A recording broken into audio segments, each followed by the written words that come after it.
You're listening to Civic Media. You can tune into any of our live shows on any radio station across the state with the Civic Media app. Find us in your phone's app store and listen anytime, anywhere.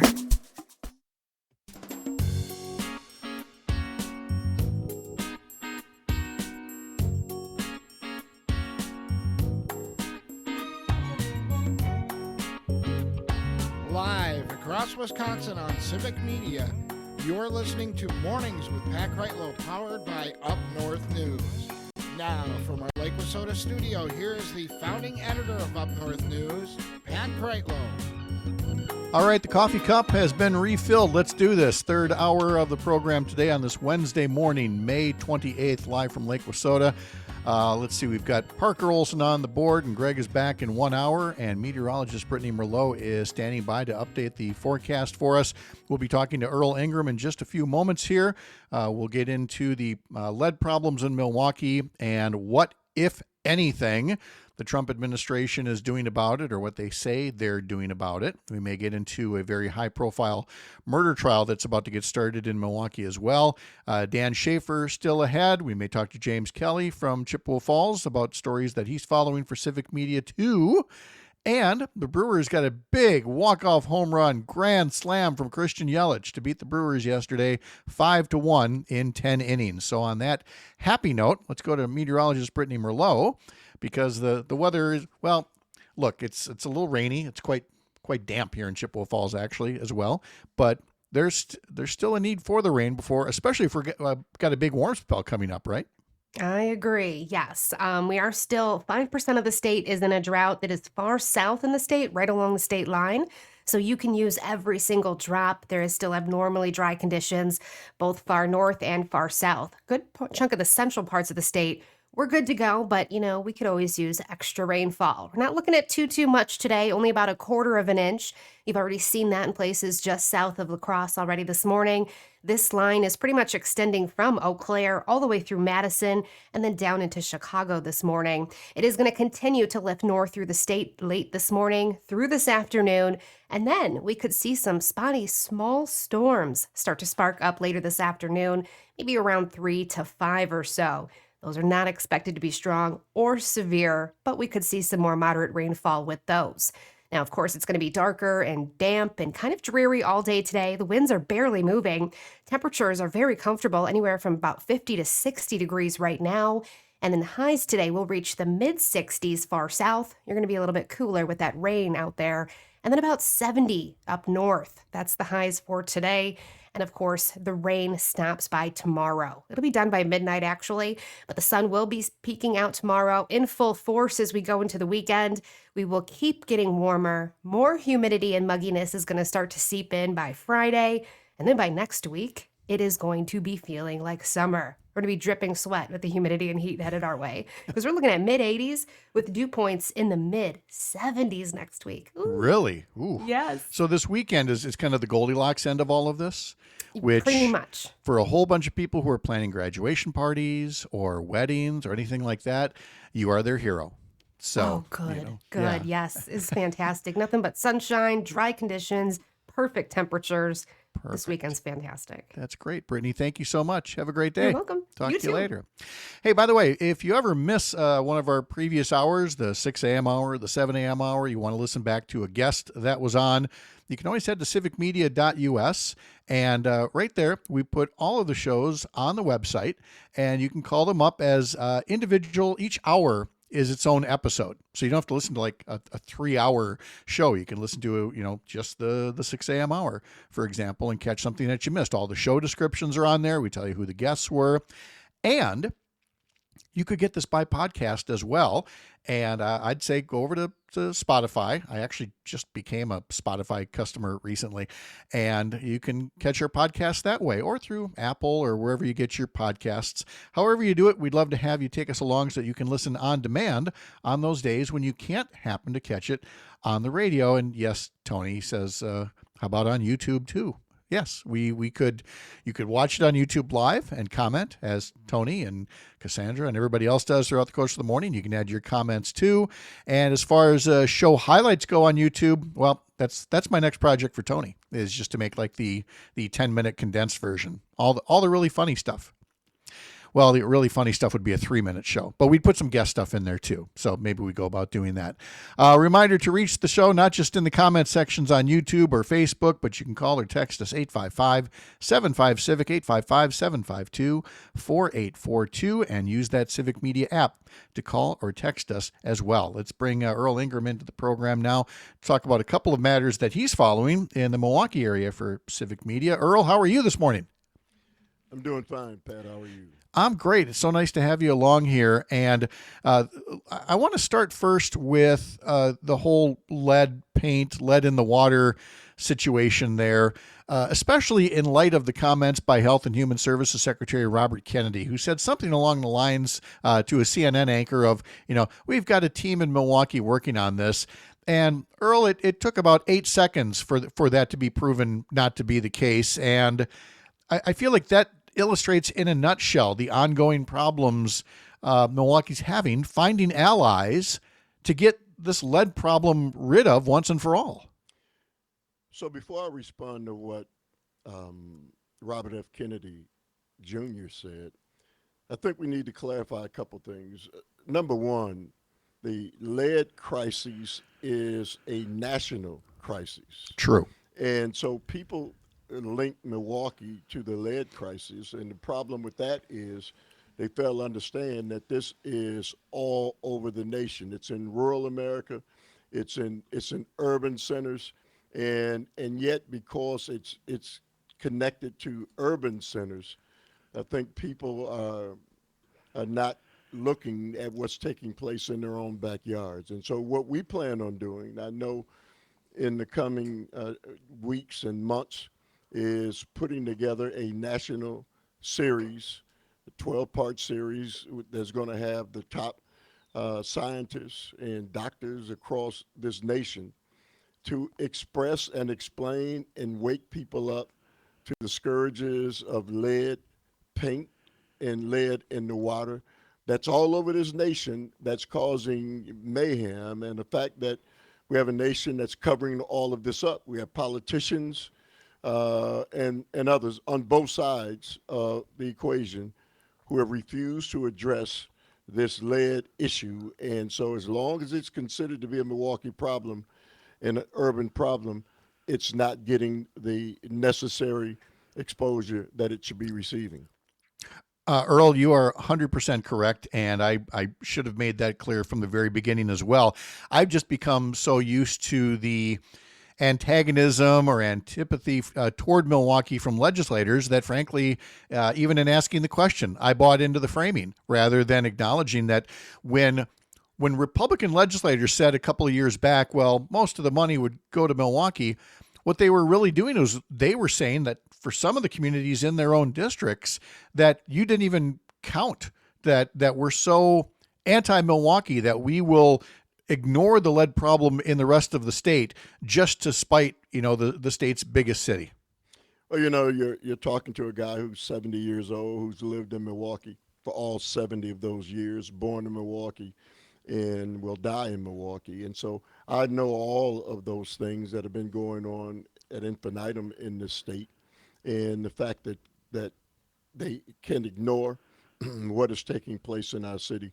It's kind of ridiculous, considering that only 38.6% of Milwaukee is black, and so the rest of it is white, a majority. And so when you look at it with a jaundiced eye, you don't just punish the people of color in the city of Milwaukee. You punish all the other residents as well. And I will say this to you, Pat. I think people fail to understand that exposure to lead can affect multiple body systems, and in particularly harmful to young children. We constantly talk about all of the crime and all of those things that are taking place in the city of Milwaukee. There's statistical evidence that will point to the fact that for generations, children have been poisoned by lead in this city. as it is even in rural America. We talk about right now Milwaukee Public Schools and what's happening there. Well, I would say that people need to look at the schools wherever they are. Any building that was built before 1970 contains lead. And so people are being contaminated. And the scourges of lead and what it leads to, especially in pregnant women and their fetuses and the babies, is a tragedy. And the fact that our nation says it can't afford to eradicate the scourges of lead are unacceptable. When you talk about the fact that children who are our future, what can be more valuable than the future of your nation, are being poisoned by this, and we're the wealthiest nation on earth, and yet we don't seem to be concerned enough about the future of our children, which are the future of our nation, that we work collectively to eradicate this. And you talk about buildings built before 1970. My goodness, there are like 4 or 6 Milwaukee public school buildings still in use that were built not before 1970, before 1900, that are still in use, and obviously still have these lead paint issues because they face the budget pressures that come from a legislature that is insisting on budget austerity and, sticking it to Milwaukee, as, Tommy Thompson famously said all those years ago. So this is a national concern. This is something that the U.S. Department of Health and Human Services should be paying attention to. So when Secretary Robert Kennedy made that false claim about helping out in Milwaukee, again, it only adds insult to injury and shows us, in my mind, we have an HHS secretary that, for all of the other questionable views that he has, either does not know the seriousness of the lead issue or doesn't care. And I'm not sure which is worse. So Milwaukee Public Schools has 156 schools. And when you talk about the being able to somehow go back and track those 156 schools and determine which ones are lead-laden and which ones aren't, is going to take over a decade. And so it's not just what is happening now. It's the fact that generations have come through that situation and have been poisoned by lead. And when we talk about crime as this big issue and we want to build more jails and lock people up, it's like fool's gold. Because as long as you're poisoning generations of children, part of the problem with children being exposed to lead is the damage that it does to their brains, especially in the early development of those children. And so when you look at the damage that's being done, it's nonsensical to me that the cost that we wind up having to pay down the road by not fixing this problem early on is where we are now. And so when you see so many young people whose lives have been turned inside out and upside down because of the scourges of lead, then you understand the impact and why this has to change. Oh, it so does. From the legislature, from the Trump administration on down. Earl Ingram is talking to us much more about that. Also coming up in this hour, we'll be talking to Dan Schaefer, Civic Media political editor and founder of the Recombobulation Area, and much more. And then, of course, tomorrow, we've got some of our usual friends on there. Joe Zepecki's joining us, Chad Holmes. We'll also talk to Jeremy Granger from Wisconsin Action. A lot coming up here. Live from Lake Wissota. Hey, thanks for making this a place to spend part of your mornings. I'm Pat Kreitlow, and this is the Civic Media Radio Network.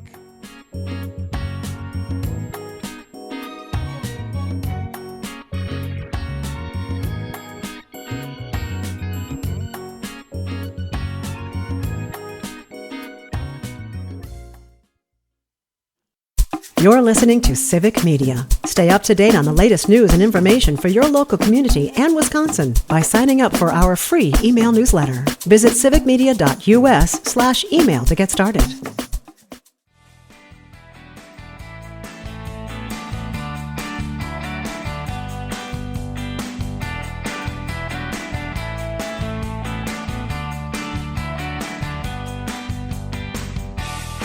Welcome back. It's a Wednesday morning. It's May 28th, 2025. Nice to have you along. We'll be talking to James Kelly about 30 minutes from now about stories that he's following in Northwest Wisconsin. But right now, our focus is on Southeast Wisconsin, and we're talking with Earl Ingram right now. Earl, I'm bringing in a heavy disclaimer to this next story. I do not normally like talking about crime stories. They happen everywhere. I don't like having Milwaukee feel singled out. But this particular trial I'm going to be talking about is one that is getting a lot of television attention. It involves the murder of a 19-year-old woman, Sade Robinson. The trial is going to be Maxwell Anderson, who was on a date with her, is accused of dismembering her body just over 1 year ago. When I'm looking at something like this, Earl, and I know down there in Milwaukee, every TV station is going to be following it nonstop, giving it all the coverage. And my hope is, and maybe outlets down there are already doing a good job, that we don't just make this about the murder and the guy that's on trial, but don't forget that this victim, Sade Robinson, was not just a person. She was a young woman who had everything ahead of her and all kinds of skills, education, dance, and all of that was taken away way too early for her life to simply be remembered by one sensational murder trial. Well, murder, unfortunately, is commonplace in our nation and far too many times in the city of Milwaukee. But what makes this one, I think, stand out more than anything else is a couple things. Number one, Sade Robinson was a black woman, and the fact that Maxwell Anderson is a white man is always going to bring that kind of attention. Even if, it was different and it was a black man who murdered a white woman. Certainly that's the way our society is. But I can tell you that part of what is the conversation is in Black Milwaukee, which makes up 38.6% of the city of Milwaukee, according to the latest census information, is that there's two blacks that are on, this jury. And so one black man and one black woman, and the conversation that's going on in our community is how can that possibly be? And why is it the case? When we talk about a jury of your peers and the fact that, the percentage of the jurors who in my community, people say the number should certainly be greater than 2 out of 12. It's a conversation that is going to be had. It's being had before, and it's certainly going to be had afterwards, and people will be asking those questions. Yeah, this is something that the poll started with 73 potential jurors. It was reduced down to 12 women and 3 men. As you mentioned, 2 black jurors, and the court proceedings are getting underway right about now at the Milwaukee County Courthouse, and obviously something that's going to be getting a lot of attention in that area.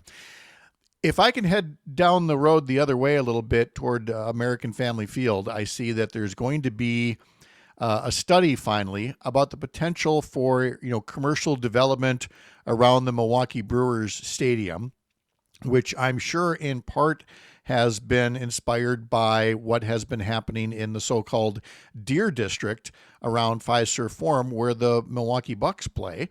And I just wanted to get your own thoughts on both of those, if the Deer District has been a positive development in downtown, and whether something like that for American Family Field is something that's in your mind either overdue or not needed or irrelevant. What are your thoughts on that? Well, 2 things. Number one, we as the taxpayers certainly had to pay increased taxes in order for a billionaire, the guy who owns Mark Antanasio, who owns the Brewers, to be able to do the things that he's getting ready to do. At the same time, they cut the payroll. And so the Brewers that we are looking at now are not the Brewers that we saw last year before this major increase in taxes that the taxpayers had to pay in order to beautify and make it more palatable for Miller Park to be what it's going to be. And as they move down the road and more money that is going to be able to be realized by the owners of the Brewers should be reflective in the team. And yet that's not the case. And now, as far as what took place in the Deer District, you can move, 2 miles outside of the Deer District, and it is chaos and mayhem. And that community has not seen any support financially or economically. So when you look at it from the perspective of citizens of Milwaukee, I get it. It's kind of a Camelot down at the Deer District. But again, it's shameful that 2 miles outside of the Deer District, it's just chaos and it's feast or famine. Yeah, we're not seeing the ripple effects as we should. So something to be mindful of as you look for potential new commercial development in other places. Earl Ingram's following all this and more for all of us at Civic Media out of the Milwaukee area. Earl, it's always great to talk to you. We will visit again next week. Yes, sir. All right. Thank you very much. Again, just for a little bit more background there, the ballpark has a public owner. It's called the Wisconsin Professional Baseball Park District, and they're now requesting proposals from consultants to help develop a ballpark development report. Do you keep it with all of that asphalt out there for tailgating? Do you look for some commercial development? I liked Earl's point that whatever the case may be, this is going to raise money, just as the Deer District raised money. And is it going back into the community, or is it just another business investment for billionaire owners? We've got a lot of ground to cover yet here on the show. It's a Wednesday morning. It's May 28th, live from Lake Wissota. A reminder, you can sign up for our newsletters. This morning, we talk about it being National Hamburger Day. And where do you get some of the best hamburgers? And who sells the most hamburgers in some parts of Wisconsin? So sign up for that newsletter over at upnorthnewswi.com. Live from Chippewa Falls, I'm Pat Kreitlow. This is the Civic Media Radio Network.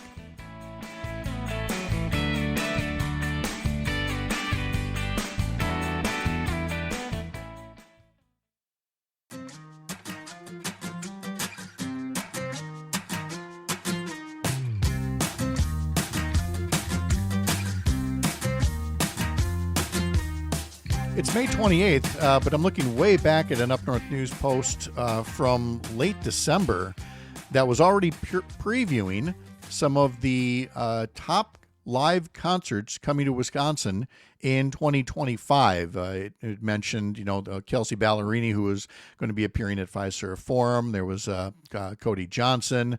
Tyler, the Creator, had a concert coming up, and Justin Timberlake. On and on it goes for the first part of 2025. It also includes Def Leppard at Summerfest. But it's only grown, especially in the country music area.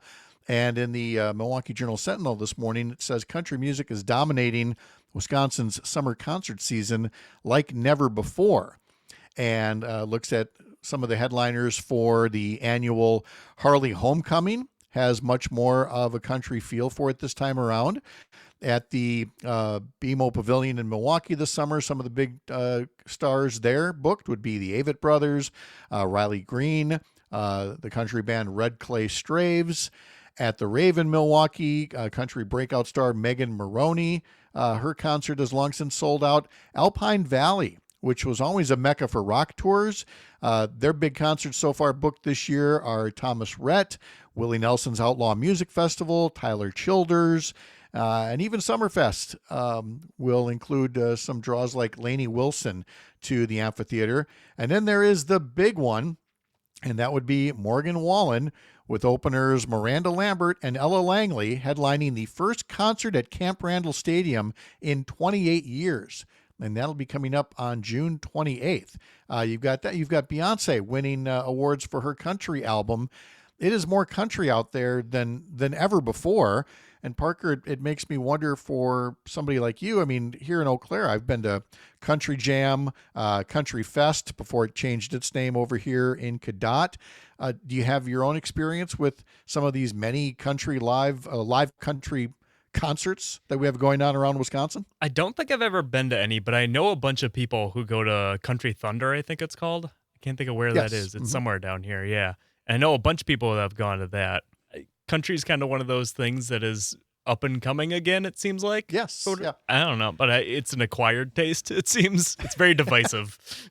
It can be, well, even in country, and long before the buzz about Beyonce's album and what's country and how do you define it, you had artists along the way that thought that country was getting too electric. It was getting too rock.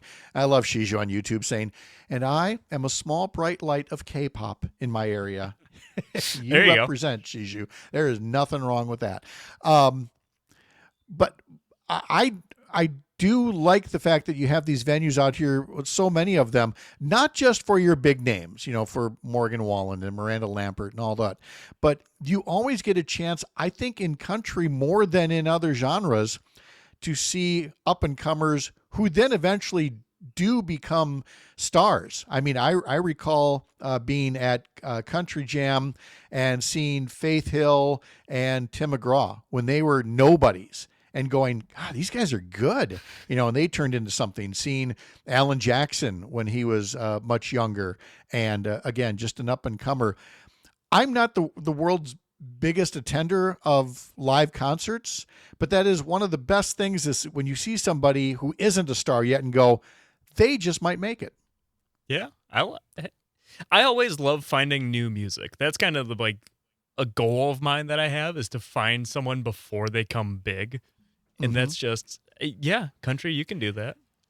I recall it was in college. And so obviously, again, we're going way, way back, but I remember working at the college radio station, and there was somebody there who she loved finding all the new music. And she was just so insistent that this group, Tears for Fears, was coming up. They were going to be the big thing. And they were. They had one hit, then another. And then I remember talking to her a year or two later and saying, boy, I'll bet you're really loving all this Tears for Fears music. And she was like, oh, no, they're old news. She was tired of them now. Only about finding, the up and comers and the new ones, and good for her. That worked out. So like I've had a lot of opportunity to go to concerts, but I don't know that anybody has better concert stories than I do. And by stories, I mean things that you'd play the sad trombone on. We've talked before about how at my high school prom, the musical entertainment was Florence Henderson of the Brady Bunch and Tennessee Ernie Ford, because they were playing at the celebrity dinner theater next door where we were having prom. So you had to sit through that show before you could go to our prom in another ballroom and see a local band that was playing. That was one story. That my rocks. first people talk about first concerts. Okay, who you saw at your first concert? My first concert, Donnie and Marie. And why? Because they were playing at the Minnesota State Fair. Donnie and Marie had, this show on in the 1970s. And my sister was absolutely gaga for Donnie and Marie and wore my mom down to the point where, and she had to take all the kids. So there we all are, all four kids, and I'm the oldest. And then, the three younger ones are all there in the stands. And so I can't fix it. Donnie and Marie was my first concert. And I got one more. Again, one of my earliest concerts would be Helen Reddy, because I was my high school girlfriend at the time was her father was an executive at 3M.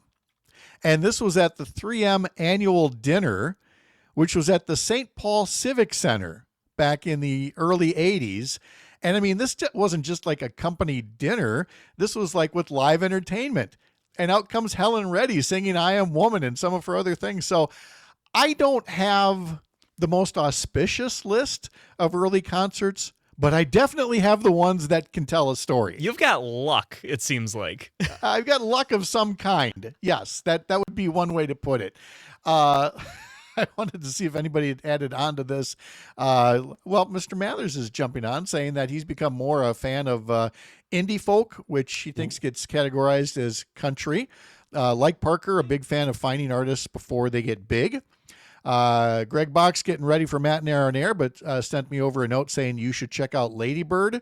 Great band with country, folk, and punk influences and really good songwriting.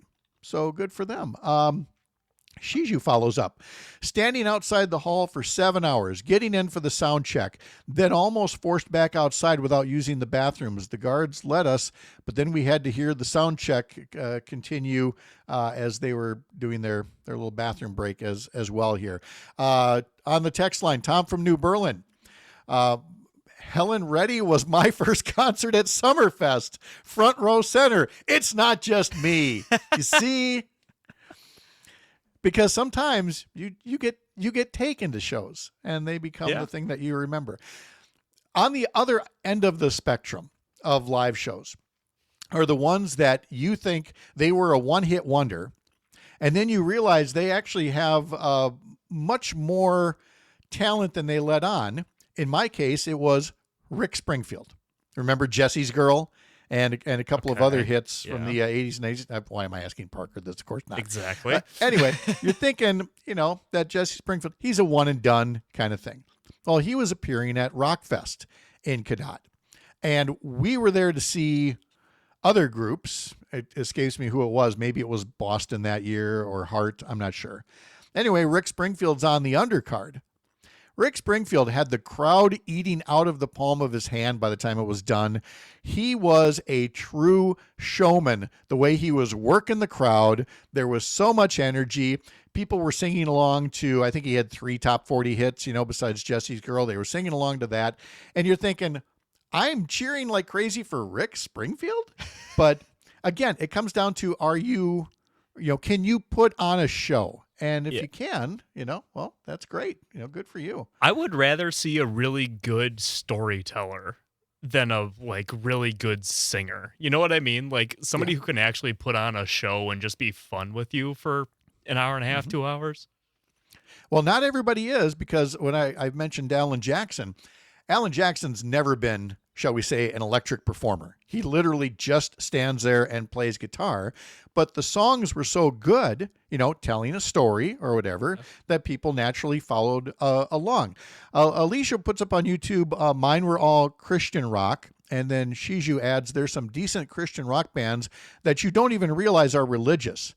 That's a whole discussion right there, is Christian rock. And the ones that are, I'm going to say the word preachy, and people think I'm using it improperly, and those that are more in the entertainment storytelling end of it, like country and like other genres as well.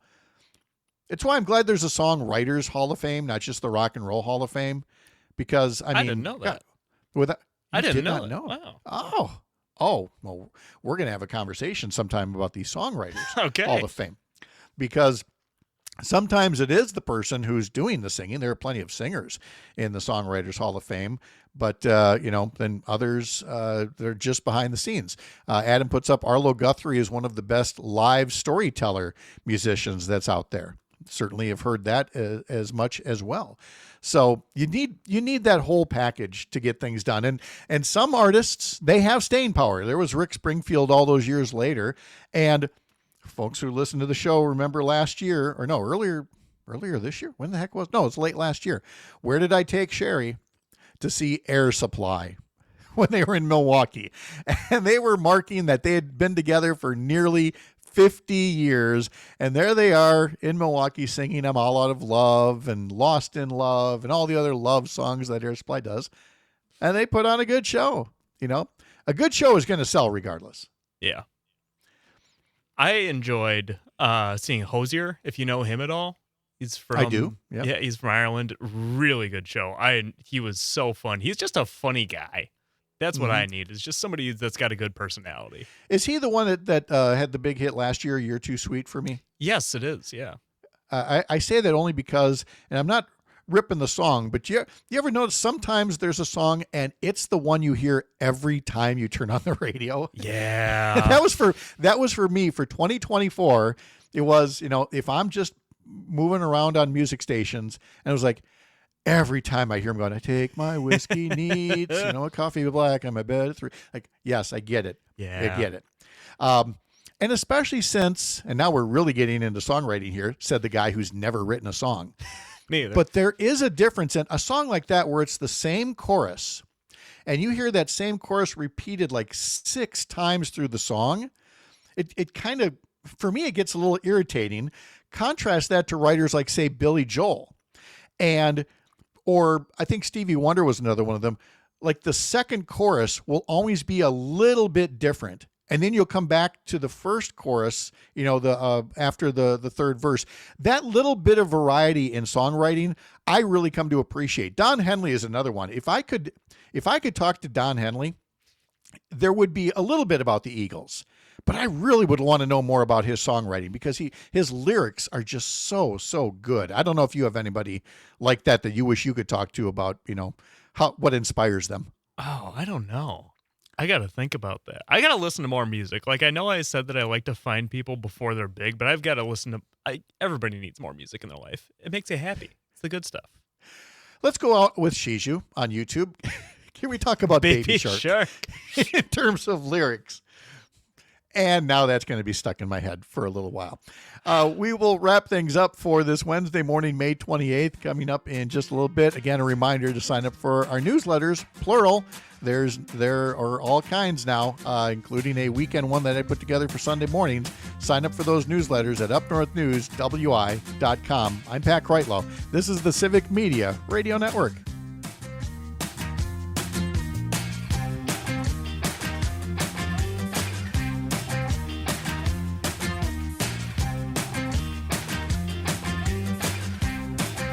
You're listening to Civic Media. Find the latest news, information, and archives of all your favorite shows on the Civic Media website, civicmedia.us.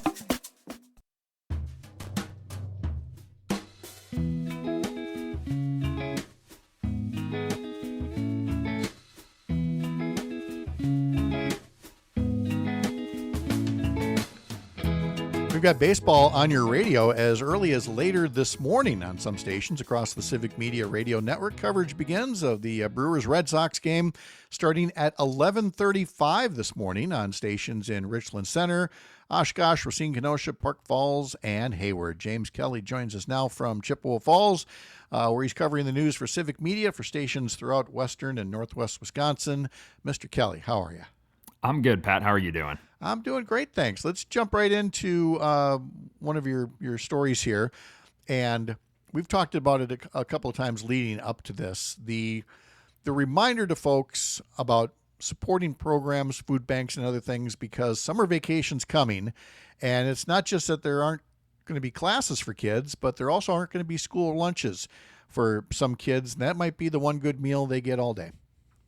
Yeah, there's a lot of state programs as well, just across the country generally, where schools will continue to offer that food during the summers, or even if schools do switch to like a 4-day school week instead of a 5-day school week, they'll still have childcare availability and food availability on that Friday if that's the day they're taking off. But yeah, a lot of kids really only get stable meals from school. And when they hit the summertime, they don't always have access to get that food again. So this is just a program that's being run by the Hayward Community Food Shelf. Parents can register. The official registration date has passed, but they still take late enrollments. So you still have a chance to reach out and see if you can get your child enrolled in this. They'll get up to 20 pounds of food a month. And just kind of a way to make sure that kids are eating enough during the summer, even if they don't always have the best access to food. Yeah, and I mean, it again shines a light on a lot of the cuts that are being made by the Trump administration in things like, farm to food programs, farm to table programs, and others that benefit schools and food pantries. It's nice that community groups are stepping up. It's a very laudable thing, but again, it's happening because our tax dollars are being taken away from programs like that and not given back to us, but moved to tax cuts for other folks here. We live in an era now that treats our rivers differently than we used to. Once upon a time, if you wanted a dam, you put up a dam. And as we've learned more about ecosystems and things like that, there are times when dams may not necessarily be needed anymore. And you're following a story related to that by the U.S. Army Corps of Engineers in western Wisconsin. Yeah, so they're proposing the removal of 2 dams along the Kinnickinnick River. It's actually one of 2 ongoing projects in that area. Earlier this year, the Department of Natural Resources awarded a surface water protection grant to kind of build up the bank of the river to prevent sediment and nutrients from seeping into the water. But over the years, the dam has kind of degraded the river. There's more sedimentation, there's less aquatic diversity. It's just one of those things where, they're saying if we just remove these dams, the river will return to its natural setting eventually. Right. And by the way, for folks who might be confused, there's a KK River in far western Wisconsin that is a tributary of the St. Croix River. There's another one that is a tributary of the Milwaukee River in that part of the state. And by the way, for that one as well, there have been talk about, again, removing some of the man-made impediments that allow sediment to form and things like that. I recall that with the Milwaukee River when I was working in West Bend, 30 some years ago. They talked about maybe removing some dams. They don't all get removed. And then that leads to some issues. There were some years ago in Bloomer where, again, the DNR or the Corps of Engineers wanted to remove a dam. It wasn't needed anymore. But it would have meant draining, the lake that's there in Bloomer, and folks had gotten rather used to it. And so they said, well, you can keep it, but you can rebuild it, but it'd have to be in private funds. And they managed to do that, and so they've got it back.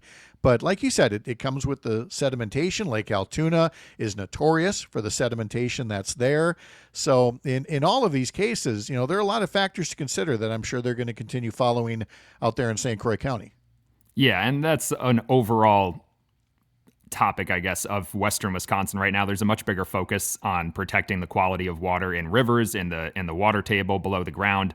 One of the big pushbacks against that concentrated animal feeding operation expansion in Pierce County is that there's not really enough of regulation on manure spread, and they're afraid that that's going to be seeping into the water supply and just causing general pollution. So, in recent years, there's been a much bigger focus put on just the quality of water and what's going into the water. Yeah.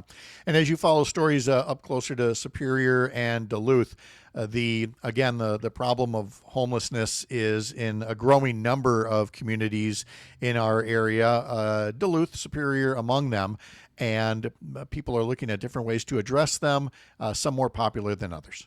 Yeah, so this is it's a safe bay, which is essentially a place where unhoused individuals who have a vehicle, because quite frankly, a vehicle is a lot more affordable than rent or a house, can park their cars, vehicles, trucks, whatever, and sleep in them overnight. Now, this facility existed in Duluth already and was being run by Chum, a nonprofit up there that is currently undergoing renovations and is not able to run that facility anymore.